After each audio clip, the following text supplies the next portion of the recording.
जहाँ पर मैं मेरे दिल सा कोई घर हो नहीं सकता, कि ऐसी खाक पर ऐसा समंदर हो नहीं सकता।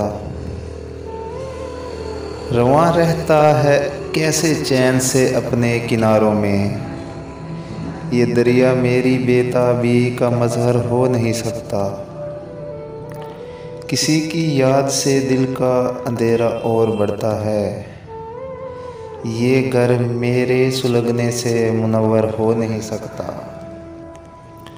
बहुत बेताब होता हूँ मैं उसको देख कर, लेकिन सितारा तेरी आँखों से तो बढ़कर हो नहीं सकता।